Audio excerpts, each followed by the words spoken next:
What's up, fellow Clashers? It's Apollyon here, bringing you the latest war recap of WHF2 versus Clantanemo Bay. As you can see, WHF2 is victorious. This was, I think, a grudge match. We randomly spun and hit them a while ago. They won. This time, we were the victors, 113 against 111. I think we had a Town Hall 11 advantage and possibly a Town Hall 10. But, you know, when we lose, a lot of times we're mismatched on the other way, too. So the coin flips on both sides or turns on both sides or whatever that expression is. But anyway, super proud of how WHF2 came out this war. We'll go ahead and take a quick look at Clantanemo Bay. If you guys don't know them, we're a really great clan, really tough clan. They are in the Invite League, so definitely not anybody that you can easily roll over or easily beat. They put up quite a fight too, and just to run down some of their attacks and things like that, give them their respect. And we're going to run through a lot of attacks. Got some really cool ones to show. Let's go ahead and throw the six-pack screen up there to give props to those that got it. So 11v10 dips, STIJN Stygian, I think, and Chris Nien. I knew how to say that. Anyway, the cool thing about that is he had an 11v11, so we'll do that. I got another video that I'm putting out on KC. Props to him, man. A six-pack Town Hall 10 6-star war. So 2 3-star attacks on Town Hall 10s, 10v10. Really awesome. And then we got our Town Hall 9 list there. Fortunately, I didn't have to play any scouting duty, so I got my 2 attacks in on Town Hall 9s, which was a nice little change, and was able to 6-pack there. So let's jump into the war since we have so many cool attacks to go over. Let's start with the 11v11. So we'll go to number 6 here, and we'll watch Chris go ahead and hit this base with a kind of like a bowler Lalo. Oh, I'm sorry, Laloon. And watch this hit here. I think the funneling comes at 6 o'clock using some of those bowlers, Warden, and I think Queen as well. Baby Dragon eats a giant, a Seeking Air Mine right off the bat. That is not cool. That's going to hurt in the morning. And then we've got our bowlers doing the funneling work here to get into this base. I think take out those Expos, take out that air defense there at right next to the town hall, and I maybe possibly get that Eagle artillery. Don't quite remember. I watched so many of these attacks. So we got the clan castle, which that's another thing. This is not a Laloon clan castle, so we've got to take care of that clan castle. Otherwise, those loons and lava hounds will get fried by them.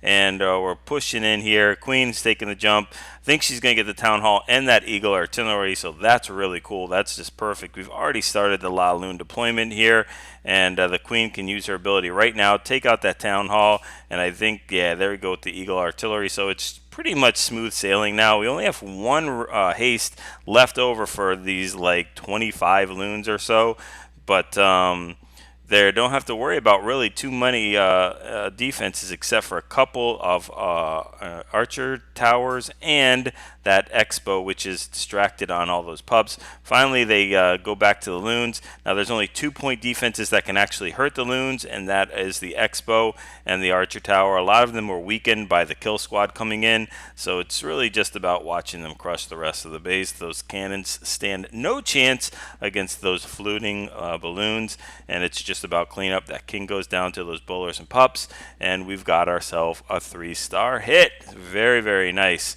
And it was really cool. I love to see our 11v11s and our guys get in there. So let's go to a 10v11 hit.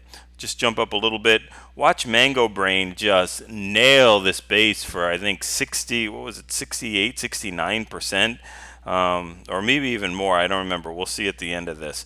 But we're doing a walk or a queen walk or queen charge into this base. We've already pulled the clan castle, pretty easily done there. And we've got bowlers, we've got a golem or two, we've got Valkyries, and we've got a queen with 5 healers on her. Let's go ahead and fast forward this as she takes out the clan castle, and we're already doing funneling work with that wizard and minion there to make sure she walks the way we want her to, which is always a challenge with the queen. Using that first of 4 rages to get into this base. There we go. Really nice timing with that mortar to make sure that those wall breakers get in. We do, or we are able to take it, and we've got the queen in. She's easily going to be able to get that Inferno Tower, air defense, sweeper. All that stuff is at her disposal. We've got the king and bowlers. Don't know if they were supposed to go that way or if they were supposed to walk into the base, but it's no big deal because the queen is going to easily take out this Inferno Tower right here without even having to use the ability, and that's always a good thing. Those healers probably would have gotten her back up top. That might have been a premature ability, but it's better to have her use the ability and keep going than to end the raid that way. And she's going to still get so much more value out of this, getting that Town Hall and Eagle Artillery, which is actually what you need her to get, is the Town Hall. Obviously, that's the whole point of this queen walk. Now, she doesn't have the queen ability to go against either king or queen here, so let's see if she's able to make it with a rage in to take out this enemy queen. We'll see just in a second. I think we got Valkyries that the queen is distracted, so she's able to take it out. So really, it's up to this queen and a couple Valkyries using that really nice rage to get whatever percentage that we can out of here. And there's really not too much to take this queen out. I mean, she does have some point defenses that are going to be on top of her here, but she's still got healers on her, and she's going to be able to push through a little bit more of the base. There are 3-point defenses, which is going to plan. It's going to be just a little bit too much, especially with that sweeper coming in there. But 69 is what it looks like, and I think that Archer is going to get that one building, maybe. No, that's the way we want to end it. We ended on 69. That's the perfect percentage. 2-star, 69%, perfectly done. Really nice hit. All right, let's look at an 11v10 dip. We will jump down to number 9. We haven't had Jono on here in a while, I don't think, so let's go ahead and show his attack. Now, I'm going to use that the bitch attack, or the bowlers and witch. So, you know, it is what it is. It's the same thing at Town Hall 9. It's much more difficult at Town Hall 10 and 11 to hit with that attack, but still, it's still a very spammy attack that you know, you can't really control too much of what goes on. If they take wrong turns or they decide to just lay down or something like that, you know, there's not too much you can do with it. But he does have jump. I think he has 2 jumps. I think he already put one of the jumps down there. So 2 jumps, a rage, a heal, and another rage, and the clan castle. So I don't think he's really worried about that, what comes out of the clan castle there. I think the poison's already been dropped down on the La Lune, and it's just about pushing them through the rest of this base. We've got witches on either side of the outside of the base. They're making their way down. The Expos are fortunately focused on the kill squad inside, so the bowlers will take out that Expo towards the bottom, and the other bowlers will take out the defenses towards the top, so those witches really have free reign to continue doing their cleanup and work towards the end of the base. And we are completely out of spells at this point, but we have a completely full queen, a completely full warden, and the queen and the queen has her ability, which is always a nice thing. I think that jump is still up, but I think the queen is going to punch through a wall at this point instead of taking the easier route.